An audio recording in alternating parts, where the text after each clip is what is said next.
लगेगा कि दुनिया के अंदर सत्ता के लिए किस तरह की पॉलिटिक्स होती है। शायद जिसे आप जियो पॉलिटिक्स कहते हैं, लेकिन सही मायने में ये पूरी तरह से अपने प्रभुत्व को कायम करने के लिए किया गया शतरंज की तरह का एक खेल है, जिसे आज मैं आपके साथ डिस्कस करने जा रहा हूं।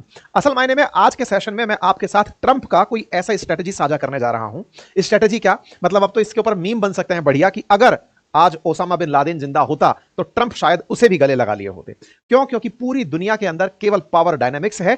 आप अपने पक्ष में किसे करते हैं और विपक्ष में किसे करते हैं, इसी चीज के लिए ही पूरी दुनिया फिलहाल संघर्ष कर रही है। ऐसे में आज हम चर्चा करेंगे कि कैसे मिडिल ईस्ट के रास्ते अमेरिका अपना बदला रूस से ले रहा है। आज के सेशन में बेहद इंपॉर्टेंट जानकारी साझा होगी, क्योंकि ट्रंप अपनी 3 दिवसीय यात्रा पर मिडिल ईस्ट आए हुए हैं। मिडिल ईस्ट के अंदर सऊदी की यात्रा वो ऑलरेडी कर चुके हैं। बढ़िया सारा पैसा सऊदी से निकलवा चुके हैं। लगभग $600 बिलियन का सौदा करवा चुके हैं कि भैया सुनो, साल भर में इतना माल तुम्हें हम दे देंगे, हमें इतना पैसा चाहिए। और यही अब व्यापारी आगे निकलकर कतर पहुंचा है और वहां से खबर है कि लगभग $1.2 ट्रिलियन का ऑर्डर बुक कर लिया है। मतलब यह व्यापारी निकला था, बढ़िया पैसे कमाकर जा रहा है। देखिए, एक चीज तो बहुत अच्छे से समझनी होगी कि ट्रंप खुद के देश के लिए जो कर रहे हैं वो उन अमेरिकियों के लिए तो वाकई में काबिल तारीफ होगा, जिन्होंने ट्रंप को चुना कि अमेरिका को ग्रेट बनाएंगे, पैसा अमेरिका में लेकर आएंगे। ये भाई साहब फिलहाल के लिए इतने ऑर्डर बुक कर लिए हैं जितना शायद अमेरिका, आप विचार कीजिए, $600 बिलियन इससे सऊदी से हो चुका है, $1.2 ट्रिलियन कतर से, और कल यूएई जाने वाले हैं। तो यूएई के साथ भी कम से कम $500 बिलियन तो पकड़ के चलिएगा। तो ऐसे में $2.5 ट्रिलियन, इंडिया की कुल जीडीपी $4 ट्रिलियन है। $2.5 ट्रिलियन के 4 साल के अंदर ऑर्डर बुक करके ले जा रहा है। इससे बड़ा व्यापारी आदमी क्या होगा। तो फिलहाल भाई साहब ये आए हुए हैं, और इस बीच में पैसे से क्या कुछ हो सकता है वो भी देखने को मिला। सऊदी अरब और ईरान के बीच में जो पावर गेम है ना, आज वो आपको अच्छे से समझ में आएगा कि हर आदमी अपने पक्ष में देशों को कैसे करता है और पैसा कितना बड़ा रोल प्ले करता है। अगर आपके पास पैसा हो तो कैसे दुनिया के देशों को आप अपने पक्ष में कर सकते हो, किसी को विपक्ष में कर सकते हो, किसी को हटा सकते हो। कुल मिलाकर के आज के गेम में पावर के साथ साथ पैसे का पावर समझ में आएगा। तो देखिए साहब, सऊदी अरब की कहानी तो आपको पता ही है, और यह भी पता है कि यहां पे फारस की खाड़ी के उस पार ईरान रहता है, और ईरान के साथ साथ सऊदी वालों की तगड़ी चलती है फाइट। किस बात की कि भाई मुसलमानों का असली लीडर कौन। ईरान सोचता है कि शिया मुसलमानों के नाम पर पूरे मुसलमानों को ये लीड करेंगे, सऊदी कहते हैं कि सुन्नी के नाम पर हम लीड करेंगे। शिया सुन्नियों का यह विवाद अमेरिका द्वारा ही पैदा किया हुआ है, लेकिन फिर भी फारस की खाड़ी में एक बड़ा ईगो पॉइंट है। ईरान को अमेरिका ने खुद ने एक दुश्मन राष्ट्र के रूप में प्रेजेंट किया हुआ है सऊदी के सामने कि देखो तुम्हारा दुश्मन ये है। बस उसी को दिखा दिखाकर इनसे बढ़िया सारा बजट खर्च करवाता है। $600 बिलियन इन भाई साहब ने पैकेज में पैक कर दिया है। चलिए, इसी के साथ साथ यहां पर एक देश है यूएई, साथ में देश है यहां पर कतर, कतर के साथ में बहरीन। ये सारे देश वो हैं जो जीसीसी के माध्यम से सऊदी के साथ में बैठे रहते हैं। सऊदी ने $142 बिलियन का केवल खुद की रक्षा के लिए अमेरिका के साथ समझौता कर लिया। इस पर हमने एक प्रॉपर सेशन भी किया, और हमने उस जानकारी को आपके साथ बताते हुए कहा कि कैसे सऊदी जो है ना, वो हो सकता है कि पाकिस्तान पर से ध्यान हटवाया हो, क्योंकि ट्रंप आ रहे हैं, लगभग $2.5 ट्रिलियन के आसपास का व्यापार करके जाएंगे, और आप भारत पाकिस्तान खामखा झगड़ रहे हैं, तो बोले यार थोड़ा ध्यान हटवाया जाए। कुछ इस तरह की इन्होंने नेगोशिएशंस किए होंगे, वो अपने आप में आने वाले समय के अंदर बड़ा हिस्सा होंगे। लेकिन ट्रंप इस समय जब से आए हैं सुर्खियों में छाए हुए हैं। क्यों? इन्होंने हाल ही में एक ऐसा कारनामा कर दिखाया है जिसे संभवतः आप डाइजेस्ट ना कर पाए। मैं ऐसा क्यों कह रहा हूं? ट्रंप ने $10 मिलियन के एक इनामी आतंकी को फिलहाल बहुत ही स्मार्ट, जबरदस्त आदमी कहा है। साथ ही साथ उसे इज्जत बख्शते हुए कहा है कि अब तुम्हारे देश पर आतंकियों का शासन नहीं माना जाएगा, एक जेंटलमैन का शासन माना जाएगा। इतना ही नहीं, अमेरिका तुम्हारे ऊपर से सारे प्रतिबंध हटाता है। ट्रंप ने ये जो पावर गेम किया, एक आतंकी को अचानक धोकर सामने ला दिया, इससे दुनिया के दिमाग में एक बड़ा सवाल आया, और वो बड़ा सवाल आपके भी दिमाग में आ जाए तो कमेंट बॉक्स में लिख दीजिएगा। फिलहाल चर्चा हो रही है इस समय सीरिया के राष्ट्राध्यक्ष बने हुए अल शोरा के बारे में, जिन्हें जोलानी के नाम से भी जाना जाता है। ये व्यक्ति जो आपको दिखाई दे रहे हैं, इन्होंने बशर अल असद की सत्ता को उखाड़ फेंका था वर्ष 2024 में, जो कि सीरिया के प्रेसिडेंट थे और रूस की मदद से शासन किया करते थे। रूस और ईरान की मदद से बशर अल असद का जो शासन था, उसी शासन को उठा फेंका इन्होंने बाकायदा अल कायदा की मदद से। बाय द वे, अल कायदा वही वाला ओसामा बिन लादेन वाला, ओसामा बिन लादेन वाला जो अल कायदा है, उससे इनके क्लोज कनेक्ट थे। इसी कारण अमेरिका ने इन्हें आतंकी डिक्लेयर किया हुआ था, और आतंकी डिक्लेयर करने के साथ साथ इनके ऊपर $10 मिलियन का इनाम रखा हुआ था। बाय द वे, सीरिया में क्या हुआ इस पर हमने ऑलरेडी कई सेशंस किए हुए हैं, आप चाहें तो उन्हें डिटेल में देख सकते हैं। फिर भी हल्की छोटी मोटी ब्रीफिंग मैं आपके साथ यहां पर भी कर रहा हूं। फिलहाल जिसे आप देख रहे हैं वो कभी $10 मिलियन का इनामी आतंकी हुआ करता था। अमेरिका उन्हें इस तरह से याद करता था। यहां पर इनका नाम है मोहम्मद अल जवलानी, कहीं पर जोलानी, कहीं पर अल शोरा, इन्हें अलग अलग नाम से जाना जाता है। ये फिलहाल ट्रंप के साथ हाथ मिलाते हुए दिखाई दिए। कारण था सऊदी अरब। सऊदी अरब के जो प्रिंस सलमान हैं, उन्होंने सीरिया के इन आतंकी को, जो वर्तमान में अब असद को हटाकर सत्ता चला रहे हैं, या फिर यह कहिए कि इस समय सीरिया के प्रेसिडेंट यही हैं, उन्हें ट्रंप से मिलवा दिया। ये बाय द वे ट्रंप से मिलना इतना इंपॉर्टेंट क्यों है? क्योंकि ये अमेरिका ही था जिसने इनको ढूंढकर मारने के लिए $10 मिलियन का इनाम रखा था। तो हिजबुल्लाह शिया मुस्लिम, इधर की तरफ सीरिया में बशर अल असद शिया मुस्लिम, और ईरान शिया, इन शियाओं का एक समूह बना हुआ था। इसी के चलते बशर अल असद की सरकार चल रही थी, उधर से हिजबुल्लाह संभाल लेता था, इधर से ईरान। और यही कारण था कि सीरिया एक प्रॉक्सी लॉन्च पैड बना हुआ था इजराइल पर हमला करने के लिए। ईरान कई बार सीरिया को यूज किया करता था इजराइल पर हमला करने के लिए। यही कारण है कि गोलन हाइट्स के अराउंड आपने काफी कंफ्लिक्ट सुना। अब ईरान को सपोर्ट था रूस का। कैसे? क्योंकि बशर अल असद को रूस का सपोर्ट था। तो एक तरह से असद की सरकार को टिकाने में जो सबसे बड़ा रोल प्ले कर रहे थे वो रूस और ईरान थे। लेकिन रूस ने पिछले 2-2.5 सालों में जो यूक्रेन से संघर्ष किया, अपने सैनिक खोए, अपने सैनिकों को सीरिया से मोबिलाइज किया, परिणाम यह निकला कि उनकी सत्ता पीछे से छिन गई। रूस की सत्ता छिनना और प्रभाव कम होना अपने आप में दुनिया के लिए एक बड़ा संदेश है। फिलहाल के लिए सऊदी के साथ जो इस समय हुआ वो ये है कि सऊदी ने ईरान को काउंटर करने के लिए सीरिया में नई सरकार को जगह दिलवा दी है। मतलब ये कुल मिलाकर एक पावर गेम चल रहा है। इस पावर गेम में सऊदी प्रिंस जो हैं वो इन्हें इतना सम्मान इसलिए दिलवा रहे हैं क्योंकि ईरान में अब शियाओं का शासन ना चले, सुन्नियों का शासन चले, और उसका शासन को अमेरिका से मदद दिलवाई जा रही है। लेकिन ये जितना आसानी से आपको 2+2=4 जैसा दिख रहा है, ऐसा है नहीं। ऐसा मैं क्यों बोल रहा हूं? क्योंकि असल मायने में अमेरिका ने यहां पर एक ऐसा दांव खेला है जिसके चलते सऊदी प्रिंस अपने इस फैसले को लेकर फिर से सोचने पर विवश होंगे। मैं ऐसा इसलिए कह रहा हूं क्योंकि ट्रंप तो ट्रंप हैं और भाई साहब व्यापारी आदमी है और गजब वाले नेगोशिएटर हैं। दुनिया के नेताओं को बोलते हैं कि वो नेगोशिएटर अच्छे हैं, लेकिन ऐसा है नहीं साहब, खुद तगड़े नेगोशिएटर हैं। कैसे? आप सोचिए, एक तरफ तो सऊदी के अंदर सीरिया की नई सरकार को मान्यता दे दी कि चलो ठीक है, सऊदी तुमने कहा इसलिए मान लिया, लेकिन तुमसे कहा जा रहा है सीरिया कि तुम इजराइल को मान्यता दो। इजराइल को मान्यता देते ही फिलिस्तीनियों का क्या होगा और उन सारे सुन्नी मुसलमानों का दुनिया में क्या होगा जो हमास के लिए इजराइल से लड़ रहे हैं।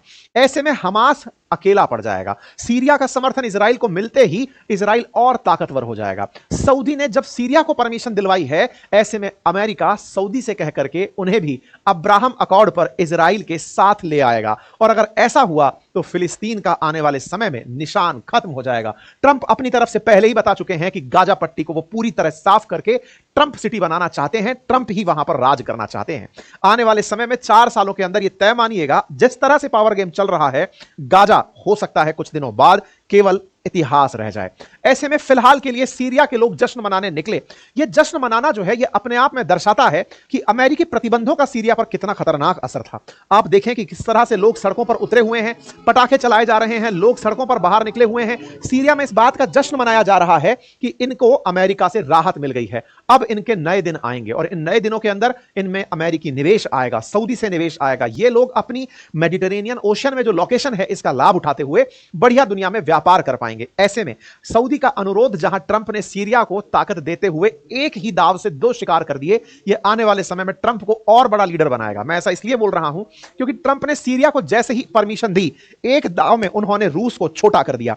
रूस को इस तरह छोटा कर दिया क्योंकि असद इस समय रूस के अंदर चुप कर बैठे हैं।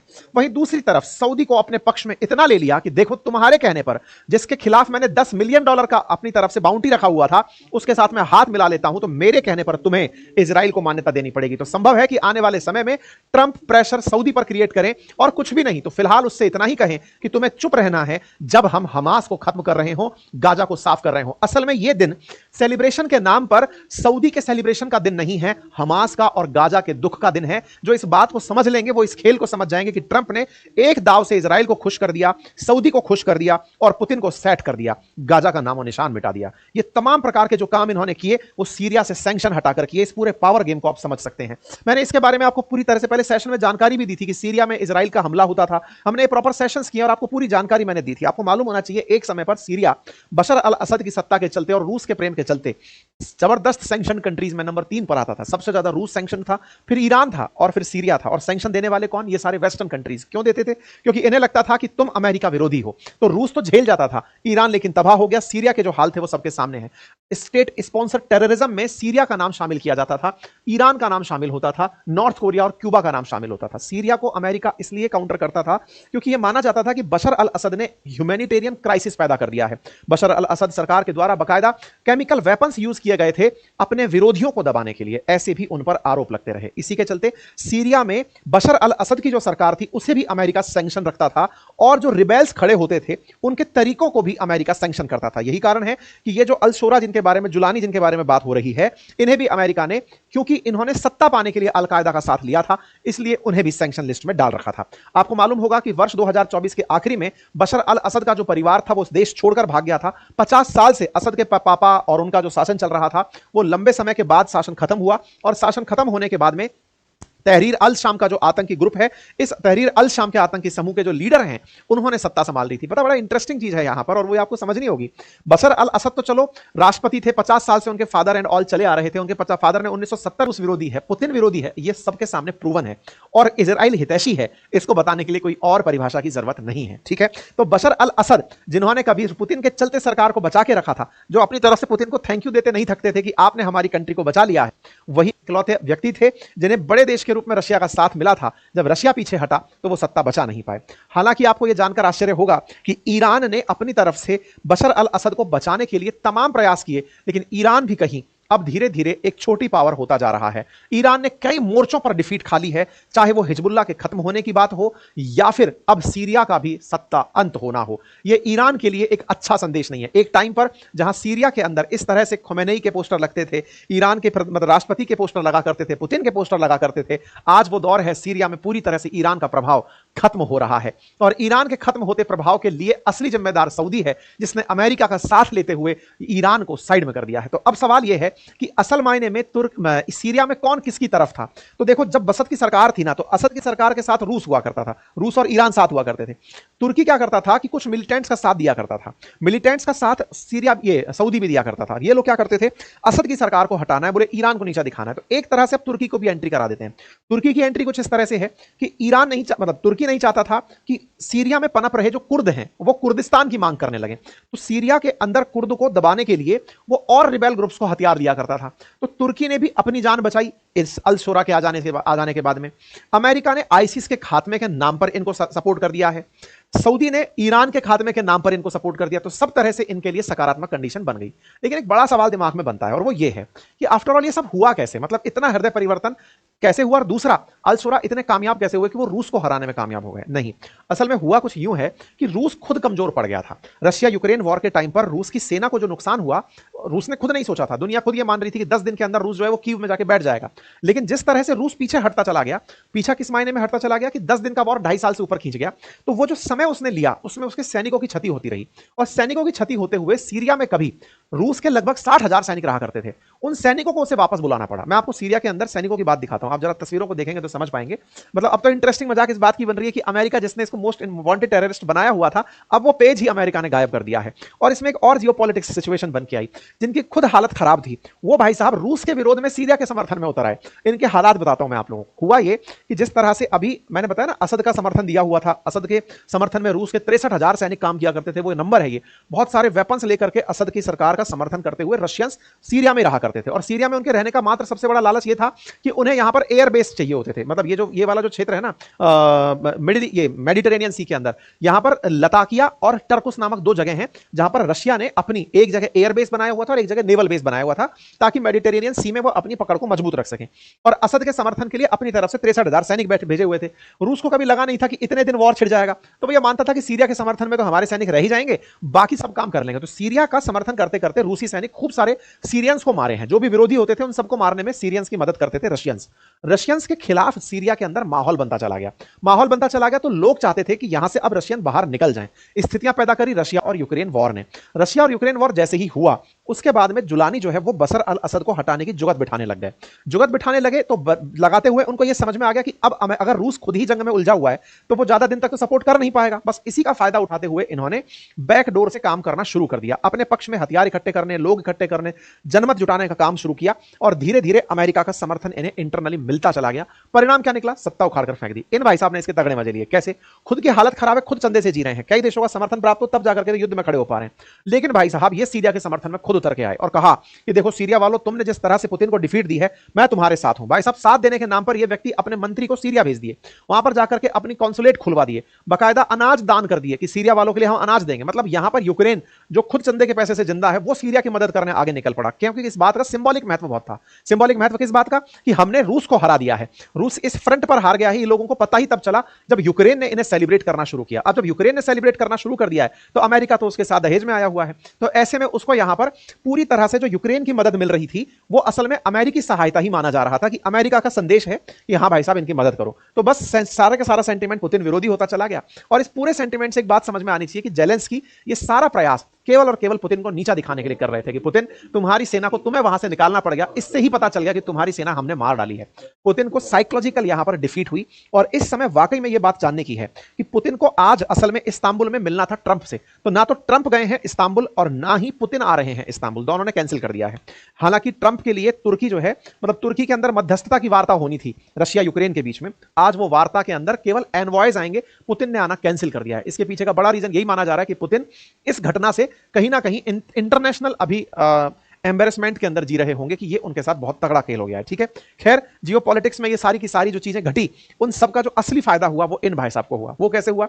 इन्होंने असल मायने में सीरिया के प्रेसिडेंट को बढ़िया तारीफ करते हुए एक काम चिपका दिया, और वो कहा कि तुमको इजराइल के साथ अपने रिश्ते सामान्य करने होंगे और अब्राहम अकॉर्ड पर तुम्हें दस्तखत करना होगा। अब्राहम अकॉर्ड क्या था? ये वही अकॉर्ड था जिसके माध्यम से यूएई ने इसको मान्यता दी थी, इजराइल को मान्यता दी थी, मोरक्को ने दी थी, सूडान ने दी थी, बहरेन ने दी थी कि तुम्हें भी उसको मान्यता देनी पड़ेगी। तुम मुस्लिम देश हो, भले ही मुस्लिम हो, तुम्हारा दुश्मन फिलिस्तीन को खत्म करने वाला इजराइल हो, लेकिन फिर भी तुम्हें उसे मान्यता देनी होगी। आतंकियों को भगाना होगा, फिलिस्तीनी आतंकियों को भी देश से बाहर निकालना पड़ेगा। मतलब अब हमास जो है ना, वो जाकर के सीरिया में शरण नहीं पा सकता, इस्लामिक स्टेट को भी अब शरण नहीं मिलेगी। ये पूरा की पूरा ट्रंप ने इनसे कहलवा लिया है। ऐसे में अब अब्राहम अकॉर्ड की व्यापकता और बढ़ने लगेगी। इजराइल को मिडिल ईस्ट के देश दुश्मन होते हुए भी स्वीकारने लगेंगे, और जब ऐसा होगा तो मिडिल ईस्ट की राजनीति तो बदलना तय हो चुकी है। ऐसे में अब देखने वाली बात यह है कि इजराइल के अंदर जो ये गाजा पट्टी है, जिस पर नजर ट्रंप की टिकी है, ट्रंप ऑलरेडी कह चुके हैं कि वो अपना गाजा बनाना चाहते हैं, या सबको साफ करके अपना शासन लाना चाहते हैं, पूरी तरह से एक नया शहर बसाना चाहते हैं। यह सपना कितने दिन में पूरा होता है? शुरुआत में लग मजाक रहा था, लेकिन अब वो हकीकत में होता दिख रहा है। Trump make America great again के नाम पर आधा यूक्रेन ले चुके हैं, ग्रीनलैंड जाते जाते ले ही जाएंगे। दूसरी तरफ पनामा की चर्चा नहीं है, लेकिन हाँ भाई साहब, इनकी टीम काम कर ही रही होगी। और गाजा का जो इन्होंने हाल अभी किया है, वो शायद ही जो समर्थक लोग हैं जो ये मानते हैं कि फिलिस्तीन का समर्थन करना चाहिए, गाजा का समर्थन करना चाहिए, वो असल में सऊदी से सवाल पूछें कि आप रिलीजन के नाम पर व्यापार कैसे कर सकते हैं। ये सवाल सऊदी के लिए ट्रंप छोड़ गए हैं। फिलहाल के लिए इतना ही। जानकारी पसंद आई हो तो अपने साथियों से साझा करें। आप इस विषय पर क्या सोचते हैं, अपनी राय कमेंट बॉक्स में जरूर रखें। साथियों, कंटेंट बहुत सारा था, उसमें कतर के साथ जो इनकी वार्ता हुई है वो भी आपके साथ साझा मुझे करनी थी। पीस डील के बारे में भी वार्ता करनी थी कि पुतिन के बीच में और यूक्रेन के बीच में जो पीस डील की बात चल रही है, उसका अपडेट मुझे देना था। तो वो मैं अगले सेशंस में आपको लेकर आ जाऊंगा। कतर के साथ जो चीजें हुई हैं वो भी मैं आपके साथ नेक्स्ट सेशन में ले आऊंगा। काफी सारे सेशंस मुझे अभी यहीं पर दिख रहे हैं जो मुझे करने हैं, लेकिन मुझे थोड़ा सा उन्हें रोक करके लाना पड़ेगा, क्योंकि ऑलरेडी ये 25 मिनट से ऊपर का हो चुका है। 3 सेशन यहीं पे कंटिन्यू है। मैं पहले ही बता देता हूं, नाटो कंट्रीज ने जो 5% खर्चा बढ़ाने की जिम्मेदारी ली हुई है, क्योंकि ट्रंप ने कह रखा है कि मैं छोड़ दूंगा नाटो।